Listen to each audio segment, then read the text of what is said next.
one team.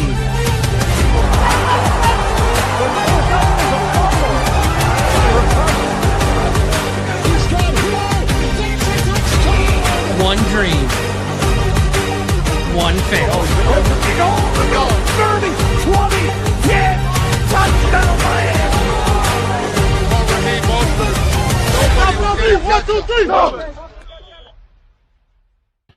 Hello, Miami Dolphins fans. How are you today? And thank you for listening to the DolphinsTalk.com podcast on this Thursday, March the 12th. I am your host, Mike Oliva, flying solo today, as John Eric Sullivan has been a very busy boy here the past few days, as he signed 3 more players today.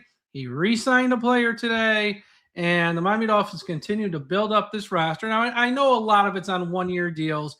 Guys, probably not a lot of money guaranteed, if any of it is guaranteed, but they're bringing in a lot of their guys. Well, I don't want to say their guys, but guys they have faith in. Some of the guys that have been here, they won't be back. They've re-signed a couple, but they're moving on from a lot of them, and he signed 3 more new players today and re-signed another that surprised a lot of people, to say the least. And we're going to talk about it all on today's show. But before we get to that, as always, let's get the business stuff out of the way first. This show is brought to you by Caneswear. Everyone go to caneswear.com for the best and most affordable Miami Dolphins apparel on the internet. If you need a Miami Dolphins hat, hoodie, polo, t-shirt, hat, jacket, coat, whatever, something for the home, something for the office, or something for the car, go to caneswear.com. That should be the first website you go to. They got the best prices on the internet. They also have stuff for the Hurricanes and the Panthers and the Heat and the Marlins. Caneswear.com. Also, for those of you watching at the I Am a Miami Dolphins fan Facebook page, run by the great Carlos Hernandez, please be sure. Well, if you're not on that page, go to Facebook and please be sure you sign up. Not even sign up, just follow or like the I Am a Miami Dolphins fan Facebook page. It's the biggest and best Facebook page out there for the Miami Dolphins. 2 other things real quick. Number 1, if you have a business or company and you want to advertise, reach out to us. We are taking on new advertisers. I don't like to load up this show with a ton of advertisements. We have our partners like Caneswear and a couple others, but we have enough little inventory now with all the content we do to take on some advertisers. So if you want to advertise your company or your business, we have very affordable rates. Reach out to me at DolphinsTalk1977@gmail.com. Again, reach out to me at DolphinsTalk1977@gmail.com, or you can send me a message on Twitter at DolphinsTalk. And if you got something you want to promote, if you have a company or business, you can advertise on our website. You can advertise on our podcast with live reads. So reach out. And one last thing before I start, if you didn't watch or listen to the Fish Tank last night with Seth and OJ, you missed arguably maybe the greatest Miami Dolphins podcast ever. They had on from ESPN, Jeff Darlington. They had on Chris Perkins from the Sun Sentinel. And there was a surprise appearance from NFL Hall of Famer Zach Thomas. And the show was funny. It was informative. They had a lot of laughs. They spoke about some, topics of what's gone wrong with the Dolphins in recent years, with where they're going now. It's up right now on the Dolphins Talk YouTube channel. Check out the Fish Tank episode with Jeff Darlington with a surprise appearance from Zach Thomas last night. It was awesome. All right. Let's talk. Oh, and right now, Super Chats are open on YouTube. Smash the like button, subscribe to the channel. Super Chats are open. Send me a Super Chat. I'll read it on the air before the end of the show. Now let's get to the news. Miami Dolphins signed wide receiver Tutu Atwell to a 1-year deal, according to Adam Schefter. Terms of the deal have not been released at this time. Atwell's 26 years old, born and raised in Miami, Florida, so he's coming home. He was a second-round pick of the LA Rams in 2021. Now, with Atwell, he's only 5'9", so he's on the smaller side, but he's been a productive NFL wide receiver since he's been in the league. He's played in 64 games. He started 27. He has 105 receptions for 1,535 yards and 5 career touchdowns. This past season in LA, he only played in 10 games because he missed some games on IR with a hamstring injury. Out of those 10 games, he started 4, and he only had 6 receptions for 192 yards. It was a down year for him. because he did miss time with a hamstring injury. But in 2024, when he was healthy, he had 42 receptions for 562 yards. That's more of who he is as a player. This past year, he was really hampered by the hamstring. He missed roughly half the season. So don't look at last year's stats. So 2024, 2023 stats, that's more of who he is. So Atwell, look, the Miami Dolphins wide receiver room outside of Waddle is pretty bad. Malik Washington's an okay player, pretty good. And Taj Washington's a bit of an unknown. So yeah, who knows what you got there. But adding Atwell, even though he's only 5'9", it's a veteran. It's a guy who knows how to play the position, someone you can depend on, and adding him to that room. Now, John Eric Sullivan said at the Combine, he wants to bring size to that wide receiver room. He wants some taller guys. He goes, we got enough small guys. And I get it. And he probably wasn't in love with signing Atwell. He won't admit it. He probably wanted someone a little taller, but those guys aren't out there, or he probably can't afford them with his limited salary cap space. So fully expect Miami to bring some size to this wide receiver room. Probably won't happen to the draft.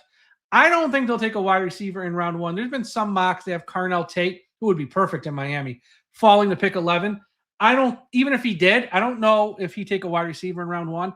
I think he's going to want to go trenches. He's going to want to go edge rusher or offensive lineman. Corner, I know a lot of people have Miami taking a corner. I don't think they're going to take a corner. That's just me. I might be wrong. I think he's going to go trenches on either side of the ball. Probably edge rusher if he can. If not, offensive lineman. But I think he's going to get a wide receiver is like 6'1", 6'2", something like that. Maybe round 2, maybe round 3 when they got 3 picks. Maybe that pick in round 4 at 111. We'll see. But Tutu Atwell is a nice addition. Out of all the signings they made yesterday and the ones they made today, outside of Malik Washington, put that one to the side. Atwell is, probably one of the top 2 or 3 signings here.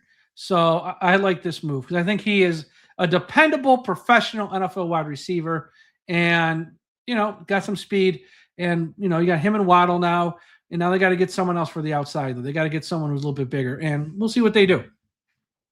The Miami Dolphins also signed free agent cornerback Marco Wilson, who's 27, also from South Florida, Fort Lauderdale. He was a 4th-round pick of the Arizona Cardinals in 2021. He also played for the Patriots and most recently played for the Cincinnati Bengals. Got some experience. He's played in 64 games. He started 37, although he hasn't started a game since 2023. Wilson only played in 4 games this past year in Cincinnati. He was put on IR in November with a hamstring. 2024, once again, this past year was a lot of injuries, didn't play much. Look at 2024 to get more of an idea of who he is. He played for both the Patriots and Cincinnati, split time on each team that year, but he did play in 16 games out of 17 that year. He played in some with the Patriots and some with Cincy.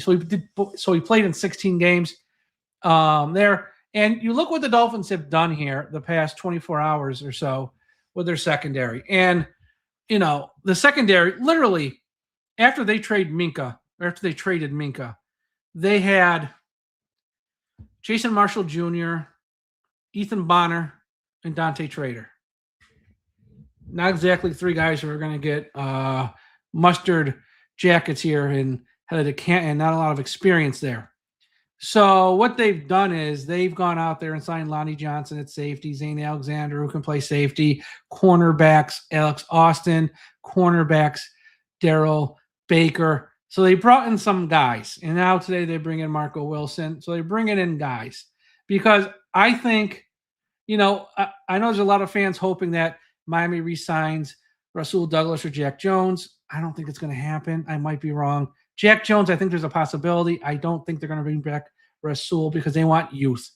And I think Rasul, he's up there. So I might be wrong.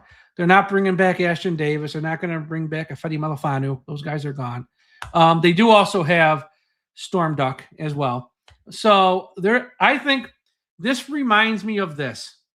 Remember a few years back when the Miami Dolphins lost Christian Wilkins in free agency? What did Chris Greer do? He went out there and signed like 5 or 6 tackles to try and replace Wilkins. Now, he signed 5 or 6, and he's only hoping 1 or 2 would kind of make the team and hit. I think they only kept Benito Jones, and they cut the wrong guys because Tier Tart was pretty good. They cut him. And there were some other players they cut, and they probably cut who actually ended up playing well that year. This is kind of the same thing here. John Eric Sullivan is doing. Look, he doesn't have a lot of money to spend. He's handcuffed here from the mess Chris Greer left him. So I'm going to go out there. We have nobody in our secondary that you can trust. I'm going to go out there and sign a bunch of guys. Go out there and sign 3 or 4 cornerbacks cheap. Go out there and sign a couple safeties cheap. And let's hope 1 or 2 of these guys actually make the team. All these guys are not making the team. These guys are journeyman guys that they're signing here. Marco Wilson, Zane Alexander, Alex Austin, Baker. I mean, they're okay. They're okay. But these guys all aren't making the team. You're only hoping you hit on maybe 2, maybe 3 if you're lucky. And yeah, they're going to take some guys in the draft at these spots, clearly, because they need help there. Maybe not round 1, but they're going to take a guy at corner, at least one in this draft. They probably will take a safety too, at least one in this draft. If they want to take more than one, no one would complain, because that secondary is probably the weakest area of the team. Edge rusher and secondary are by far the weakest areas of the team. So I don't expect all these guys to make the team, but they're just going out there, give a bunch of guys 1-year deals, very little money. I doubt I would say most of these guys probably don't even have any guaranteed money in the deal, because if they want to cut them in August, they can. And that's what they're doing. And it's a good plan, especially when you're handcuffed, because the last regime screwed you over when it comes to salary cap. Dolphins also signed defensive end Robert Beal Jr. A lot of juniors are signing here in the past 24 hours. You got like 3 or 4 guys with a junior at the end of their name. Jeremy Fowler was the first to report this at ESPN. It's a 1-year deal. Terms of the deal are not disclosed. Beal will turn 27 in August. He was a 5th-round pick from San Francisco in 2023. Spent his entire career with the 49ers. Not a lot of experience here. In 3 seasons, he's only played in 25 games. He has 0 starts and 1 sack. Last year in San Francisco, he played in 7 games, hit only 14 tackles. So just a body. Once again, 1-year deal, probably minimum for him. I'm guessing no guaranteed money. Hope for the best. I guess when he was at the combine back a few years back, 2023, he blew it up. So I guess he can run fast, jump. Hasn't translated to anything on the field since 2023. So I don't know what to expect here. The Dolphins, like I said, outside of the secondary, the pass rush, they got Chop Robinson, and yesterday they signed Joshua Uche, which I believe I'm saying it right, but I got to check. I haven't had time to check. They got nothing else. Nothing else that you trust. Unless, you think Cameron Good's going to go out there and get you like 7 sacks next year, which won't happen. So Robert Beal's got an opportunity to make a team here at end or edge rusher, whatever you want to call it, because they need help there in the worst way. So worth a shot. And again, I'm sure it's for very, very little money. Speaking of secondary, the Miami Dolphins lost Kader Kohu as he was a free agent and signed with the Kansas City Chiefs. Kader was a big fan favorite here the past few years. At times he played very, very well. He missed last year when he tore his knee up there in training camp, pretty early in camp too. So it was like the first or second week of camp, and he missed all last season. But he signed with the Kansas City Chiefs. And I know a lot of fans wanted Miami to re-sign him. I think most fans are starting to understand this now. And I know I've said it on this podcast for weeks. John Eric Sullivan and Jeff Hafley have no ties to any of these players. They want to bring in their own guys. They want guys who it might not be their fault, who might have been here for a few years and picked up some bad habits. They don't want those guys around. They want to build a culture. They want to instill their habits, and they want to build their culture with new faces. Yeah, you can't get rid of everybody. You're going to keep some guys. They re-signed some guys. They re-signed one guy today, which I'll talk about here next. But in general, they want new faces. And Kader Kohu, he did nothing wrong. Great guy off the field. Just a great guy, great story. And we all wish him the best with the Chiefs. But I can't be upset they didn't re-sign him, because there's a bigger picture in play here. So congrats to Kohu. And also the thing with Julian Hill from yesterday was kind of more information came out today. Miami wanted him. They didn't have the money to keep him. So they didn't tender him because they didn't think it was right. And as soon as he signed like an $18 million deal with the Patriots, I know some fans like, oh my God, can you believe the Patriots paying him $18 million? Blah. Yeah, I can. Again, I know 2023, 2024, he was called for a holding penalty, it seemed like all the time. Last year, he wasn't. I think he was only called for 2. He was very good last year. It's a limited role. He's not much of a pass catcher, but I think he was like targeted 19 times. He caught 15. I think he only had 1 drop all year, which is great. I mean, when you're getting that few targets, having only 1 drop is actually not awful. It means, the few opportunities you got, you made the most of. And he was only called for, he cleaned up the penalties last year. So I know fans, it's just easy to clown on a guy and pile on. He sort of turned a corner last year as that blocking tight end. And yeah, there was a market for him. And the Patriots, smart organization, look at all the Super Bowls they've won and go to. Like, yeah, we want this guy. And, it might stink if he continues to improve, reduces the penalties even more. And because, again, only 2 last year. Only 2. So Julian Hill, yeah, he got paid. Now, I don't know how much of that is, how much of what he signed for is guaranteed, but I'm guessing it was a healthy amount. And they did want to keep him from reports. They did want to keep him. All right, before I move on, shout out to everyone listening at finevan.com. Everyone go to finevan.com, largest Miami Dolphins message board on the internet. Also on YouTube, smash that like button, subscribe to the channel. Also, super chats are open. Leave me a super chat. I'll read it before the end of the show. Question, comment, or topic you want me to talk about. And if you're listening on Apple Podcasts, Spotify, Podbean, Podchaser, or wherever, make sure you subscribe to the channel. Subscribe as well. And Dolphins Talk Extra, patreon.com/Dolphins Talk. Josh did a show last night. I just did a show today. And our mock drafts coming up where you, if you're a Dolphins Talk Extra subscriber, it's only $5 a month, you will be assigned to, if you want to participate, you will be assigned a team, and we do a mock draft live. We all get on a show one night only for Dolphins Talk Extra members. And when it's your time, you get a few minutes to describe, okay, here's where I'm picking. I'm picking 10th here. I got the Cincinnati Bengals. If you're assigned the Bengals, here's what I think. Here's why I'm making this pick, and here's my pick.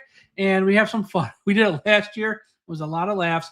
So if you want to be involved in that, sign up, patreon.com/Dolphins Talk. Plus our March Madness bracket challenge is up. First prize is a full-size Tua autograph helmet. I know Tua's gone, all that good stuff. It's a full-size replica black autographed helmet from Tua. That's first prize. If you win our March Madness tournament, Dolphins, patreon.com/Dolphins Talk. The Miami Dolphins re-signed Riley Patterson today. Who? What? Yeah, that's right. They re-signed kicker Riley Patterson today. That kind of surprised everybody because they signed Zane Gonzalez the other day. It's like, wait, we got 2 kickers? You're damn right we do. When John Eric Sullivan and Jeff Hafley said we're going to have competition at all these positions, well, except for maybe quarterback now, we're going to have competition even at kicker. So come August, we're going to have a good old-fashioned kicker competition, and may the best man win. Riley Patterson last year, he was 27-29 on field goals. He only missed 1 extra point. He scored 115 points. Pretty good. Now, I know some fans don't love him. And I saw some fans that were, I don't want to swear, they were pooping on both these guys, Zane Gonzalez and Riley Patterson. And yes, they have their weaknesses, especially when it comes to kickoffs and the new rules. Trying to do kicks when you're trying to, pin it into a corner. That's not their strength. They're not the best kickers in the league. But again, we have no money. We don't have money to go out there and pay a big-time kicker. We didn't have money to keep Jason Sanders coming off a hip injury. So Zane Gonzalez, Riley Patterson is what it is. We'll compete it out in August and may the best man win. But they did re-sign Riley Patterson. So I saw that made a lot of fans happy. Tua's officially gone. I saved this to near the end of the show, but because it's not really big news. We all know he was cut. They announced it. But it became official today. He's officially released today. And the question everyone was waiting for, and we've spoken about this on this podcast for the past month. They had 4 options to cut him. Really only 2 reasonable options. With the Miami Dolphins, do a straight post-June 1st cut, take a $67.3 million cap hit this year and a $32 million cap hit next year. Or would they pick up Tua's option in his contract? Then the cap hit this year is only 55.4, but the cap hit next year is 43.8. So which way are they going to slice up the peanut? Were they going to take a larger cap hit this year, smaller next year, or take a smaller this year, larger next year? They picked up the option. So the cap hit this year, the dead money is 55.4. And next year, it's still large. It's going to be 43.8. What it does is it gives Miami more flexibility, more cap space to play with this season, and it buys them time to help get the cap more in order for next year when they take on the 43.8 of dead money. That's it. So Tua's officially gone. They put out the tweet. He's been released. They put out the tweet. They picked up the option, and they announced formally on the team website, in the team social media channels, he's no longer a member of the team, and this is the dead money that they have done. And like I said, you only get 2 post-June 1st cuts. The Miami Dolphins have used them both right now. Tua, Bradley Chubb, both gone. And just like to thank Tua. Wish him all the best on his future endeavors. I hope we don't have to talk about him much, if at all, on this podcast anymore. Someone's asking how much you think my Tua bobblehead is worth. Buddy, that's a Dan Marino bobblehead behind me, which you can't even see in this shot because I moved around my webcam. No Tua bobblehead. And that never was a Tua bobblehead. The one I took down was a Jalen Waddle, but everyone thought it was Tua. Spoiler. So there's that. Last thing, Malik Willis met with the press today formally as he officially signed his contract to become a member of the Miami Dolphins. He is going to wear number 2. They gave him his jersey. The Willis press conference, pretty standard. I only had a couple takeaways from it, which is a good thing because when our last quarterback had a press conference, he put his foot in his mouth every time and was throwing someone under the bus and was making headlines. Malik Willis just had a normal press conference and came off like a normal guy. So this was refreshing. But he came off very humble, very soft-spoken, very kind, and he didn't say anything dumb. And the more I've, since it's been announced he's coming to the Dolphins, the more you learn about him as a person, the more likable this guy is. Now, that doesn't mean he's going to be a great quarterback. I have no earthly idea. But he is a very likable guy. There's that video from the Combine a few years back where he's walking, I guess he's walking back to his hotel. He sees a homeless guy in the street. He's having a rough time. He stops, opens up his little suitcase or bag and starts to hand the guy clothes who clearly needs some help in life. Just, very kind man, seems very nice, very soft-spoken too, very soft-spoken. It's a nice story. And I saw today Rich Eisen, he did a spot on his show, which you can watch. It's like 8 minutes. Watch it on my Twitter feed at DolphinsTalk, where he goes, look, I'm just rooting for Malik Willis. I think it's a great story. And it is a great story. His journey from year 1 to year 5, he was asked about this today. I'm going to read a little bit of what he said. Picked in round 3. Obviously, things didn't work out with the Titans, and he goes to the Packers, works on his game, improves, and look where he is now. Starting quarterback for a team. And when he was asked about his from year 1 to year 5 and kind of where he is now, he goes, it's been great. I mean, like you said, my first year, it didn't go great. So I went to figure out things that might help me. I got down there. I worked with this guy in Jacksonville, and he started to teach me the mechanics of throwing right. He teaches me the mechanics of throwing with using my hips and this lower body that I have, this strength that we work for, right? Instead of just using all arm all the time. It's just less consistent and it's more strain on your body, right? So it's just working that over the last 4 years. I think it's been super beneficial. It's helped me become way more accurate and consistent. Obviously, there's times we got to make throws that are not going to be on perfect platforms. That's whatever God's giving you. But at the same time, whenever you can be consistent, when consistent is there, I think that's great. The guy's putting the work. Look, he came into this league out of Liberty as a total athlete, and he had his strengths, had his weaknesses. The Titans situation was a disaster at that time. He was kind of thrown to the wolves. He didn't have a lot of great coaching there, and it didn't work out. In Green Bay, he got the coaching, and then he put in the work on his own off the field, on his own time. And this is a story. And this is why a lot of people like the kid. They're rooting for the kid. They're happy for the kid. Why people like Rich Eisen are rooting for him. Rich Eisen's a Jets fan. You don't care about the Dolphins. He's rooting for Malik Willis because it's a good guy, hoping for a happy outcome. And again, I don't know if he's going to be a good quarterback. We'll see. But yeah, I thought the press conference, and again, you can have bad press conferences. We've seen the past 2 seasons with Tua. Willis did not have a bad press conference. He seems very level-headed, very emotionally stable, let's just say, and he said the right things, and he didn't put his foot in his mouth, and he just seems very grounded as a person, just a grounded person. And yeah, all the right things. So that's all for today's show. Again, like I said at the top of the show, if you have a business and you want to advertise on our website or you want to advertise on our podcast with live reads, reach out to me at dolphinstalk1977@gmail.com. We're taking on some new advertisers, so please reach out if you got a business. Again, yesterday, the Fish Tank podcast Wednesday night, go back. You missed. It's awesome.